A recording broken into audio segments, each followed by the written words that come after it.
Buen día, María Alicia. ¿Cómo te va? Gastón te saluda y junto a Sergio Córdoba y Guillermo de los Hoyos te damos la bienvenida formal a Opinión Socialista en Radio. Hola compañeros, ¿cómo están? Buenas noches. Bien, todo bien, por suerte. Te agradecemos, sabemos que tuviste un día muy agitado con todo el paro, así que te agradecemos doblemente por estar en el programa. El tema central de nuestro programa de hoy es el narcotráfico, cómo impacta en los barrios populares y cuáles son las consecuencias de este flagelo en los sectores más humildes. Vos, como docente que vivís el día a día de esta problemática y varias veces lo hemos hablado, ¿qué nos podés decir sobre este tema? Bueno, hoy estaba pensando hoy por la tarde cuando volvía de las actividades en las que estuve participando, que fueron muy intensas. Hoy por la mañana participamos en un acto en el Palacio Pisurno junto a Demis y a DOSAC en el marco del paro docente y de la trascendencia de la lucha docente. Después marchamos desde allí hasta confluir con la movilización de la unidad piquetera que confluía la marcha federal y llegó a Plaza de Mayo.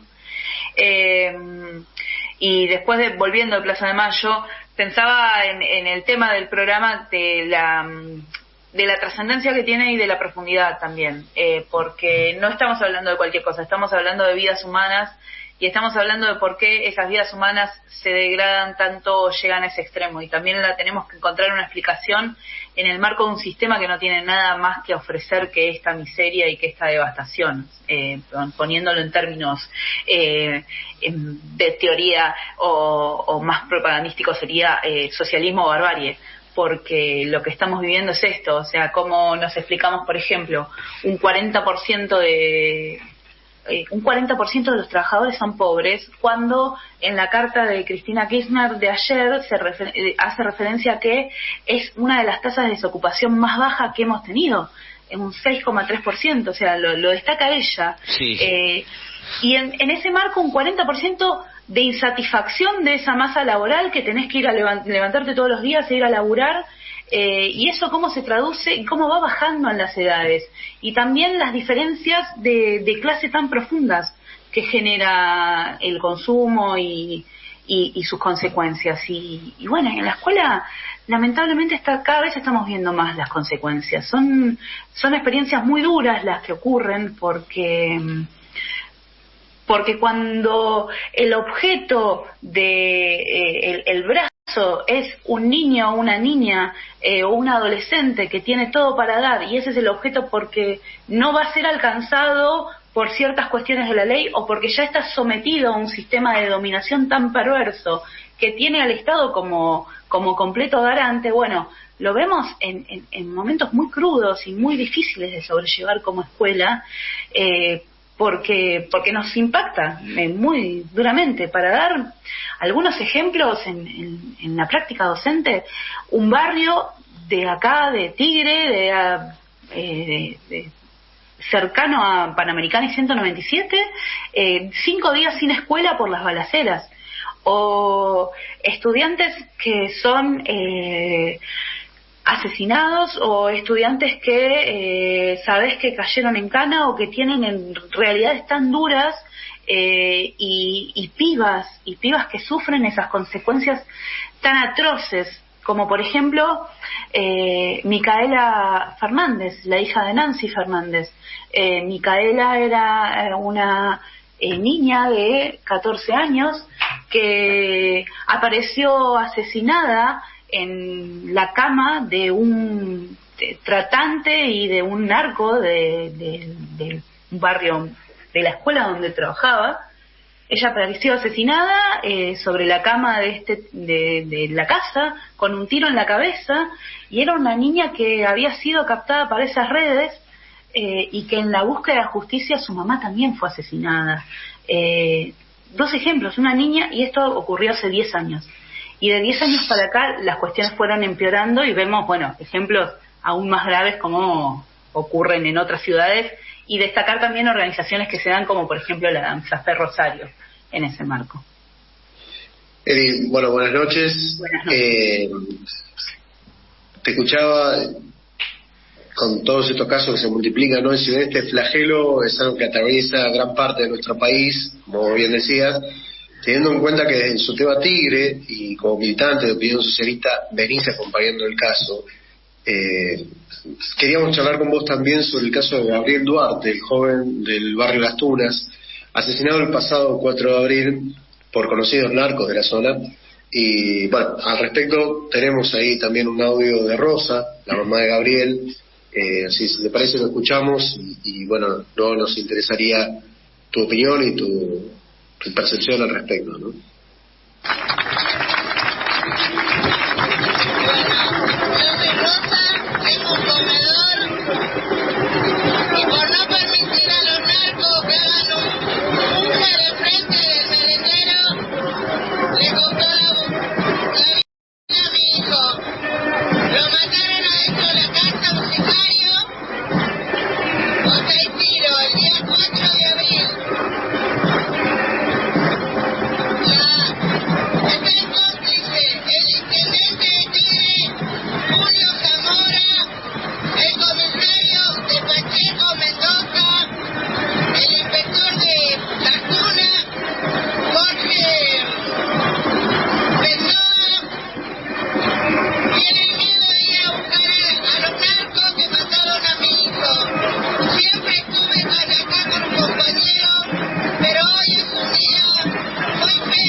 Tremendo. Eli.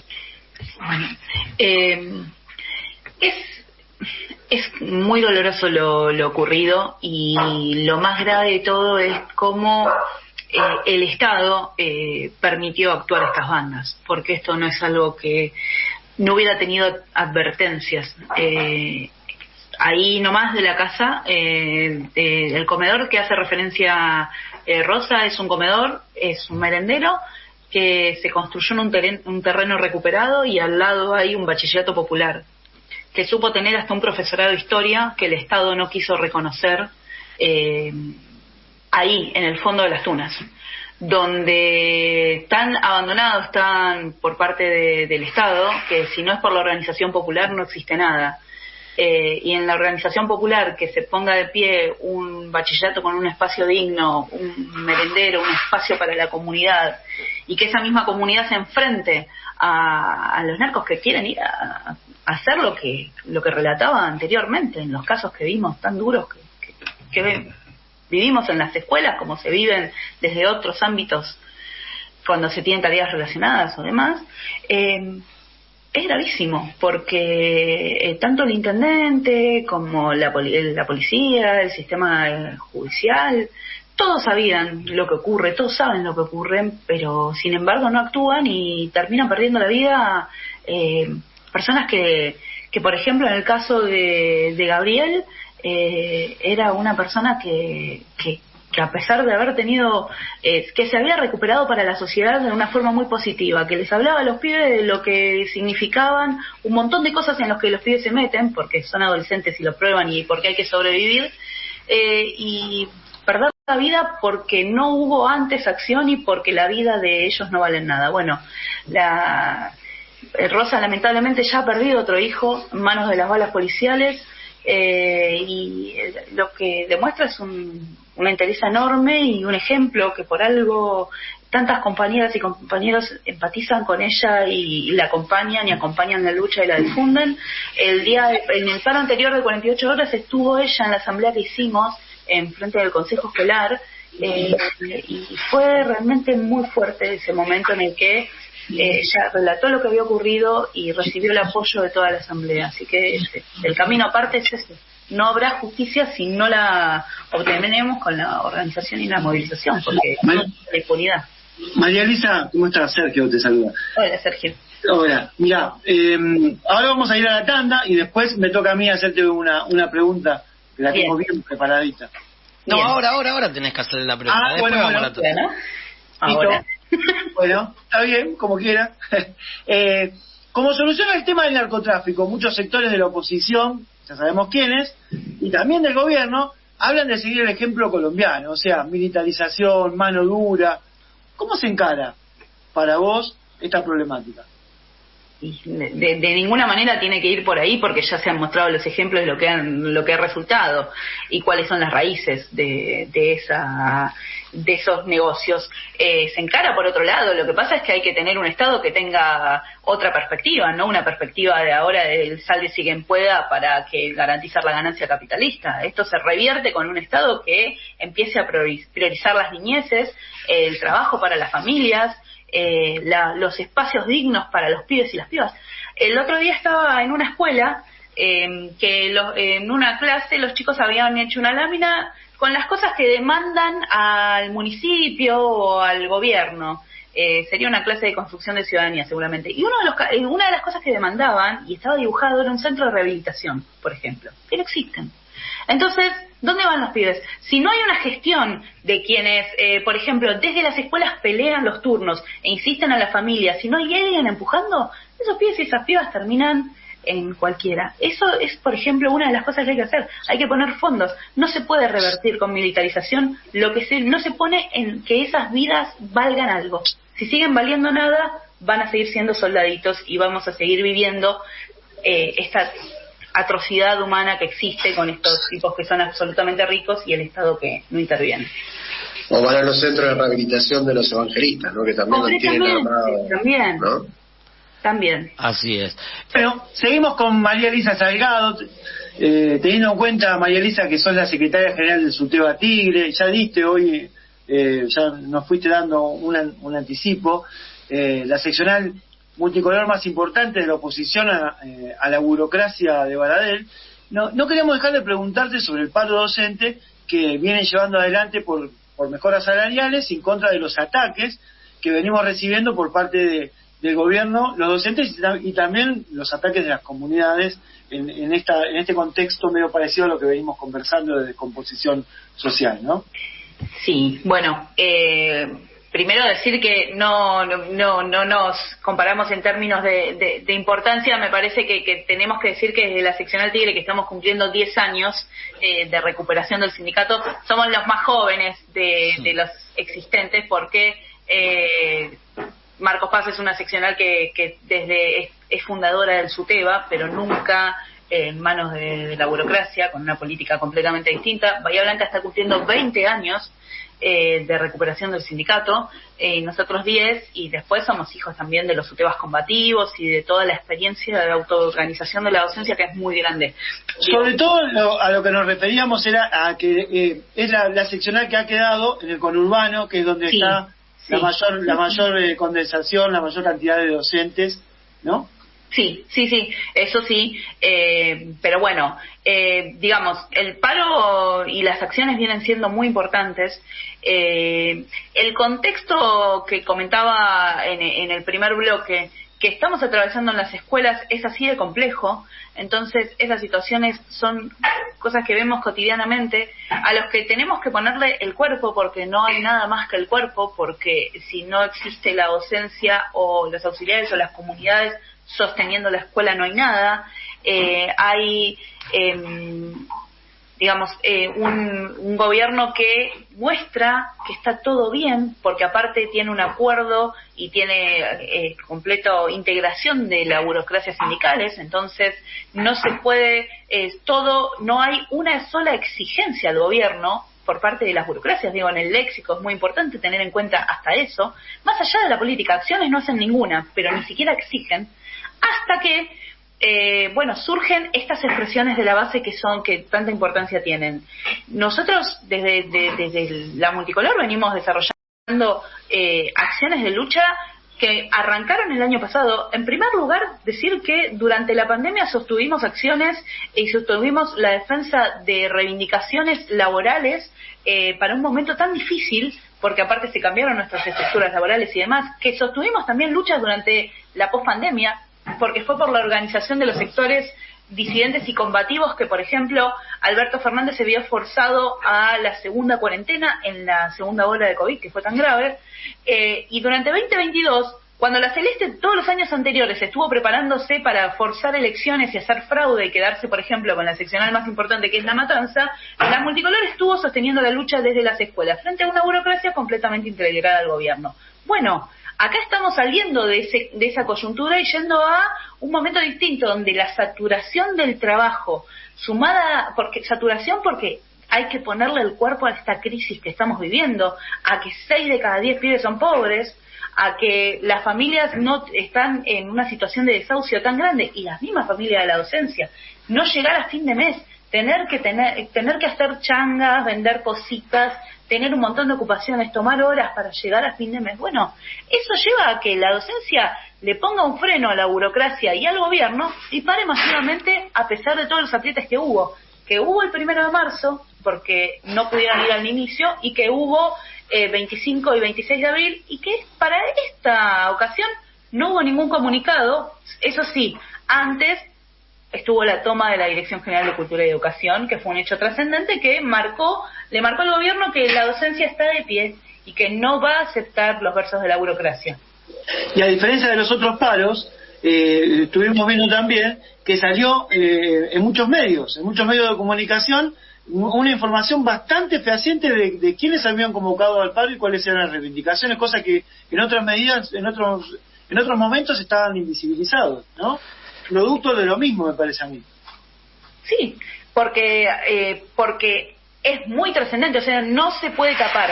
Hay una línea de la Dirección General de Escuelas, particularmente con este paro, en mostrar que no lo está haciendo nadie, que no se puede decir, por ejemplo, en algunos distritos dicen que no se puede decir que la escuela está cerrada por paro.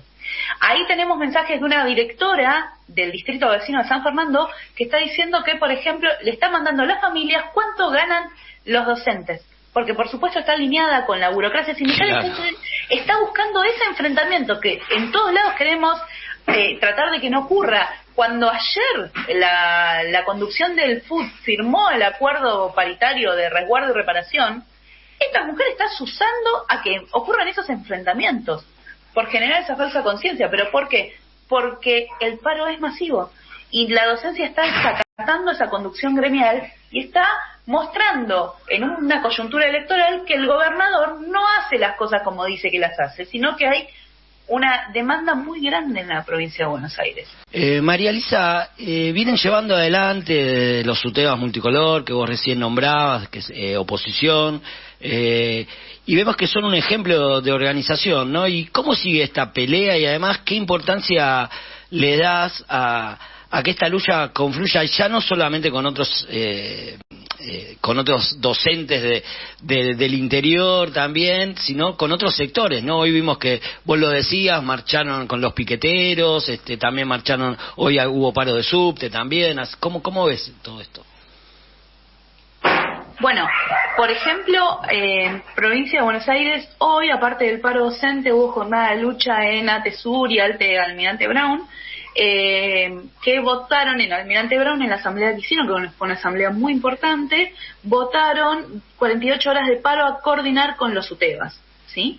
Estamos bajo la misma patronal, estamos bajo la misma casi conducción sindical, porque ambos salieron a acordar enseguida, no hubo una sola demanda al gobernador sobre la situación salarial, tan acuciante en ambos sectores, y aparte por las condiciones de trabajo que compartimos. Bueno, ellos votaron ir a nuevas medidas de unidad. En ese camino ese es el camino a transitar, porque, a ver, prendemos la tele y lo único que escuchamos es que a los trabajadores nos tienen que sacar todo, y a los que no tienen nada hay que sacarle más cosas todavía, que no sabemos ya qué, porque no queda nada quieren sacar los planes de subsistencia que hay. Bueno, esa es la propuesta que tiene la clase dominante hacia nosotros. Todas las propuestas van en el mismo sentido. Bueno, si nosotros no ponemos una fuerza suficiente como para mostrar que acá estamos y que no vamos a dejar que nos pasen por encima, va a ser muy difícil. Y eso no va a ser por una vía electoral, eso va a ser con la fuerza en las calles. No sé, el ejemplo de Francia es muy presente y es lo que hay que hacer. Hay que ponerle un freno al FMI, y la acción de mañana de unidad entre la unidad piquetera y la UTEP es un hecho trascendente, como hoy también lo fue que al paro convocado por las seccionales de conducción multicolor y por el espacio multicolor provincial, también convocara el SUTEBA Berazategui que está conducido por la lista azul y blanca por votación de su cuerpo de delegados. Esto manifiesta que, bueno, tenemos que converger en acciones de clase comunes para poder, por un lado, defender lo que tenemos y, por otro lado, para avanzar en nuestras reivindicaciones. Para ir armando esa organización necesaria de estas luchas en la unidad, ¿no? Como mencionando esto de Berazategui que vos comentabas. Sí. Eli, en el marco de las luchas que se vienen llevando adelante contra las políticas de ajuste, queríamos preguntar también sobre el ataque a las organizaciones que enfrentan el ajuste y a la persecución a las que luchan, ¿no?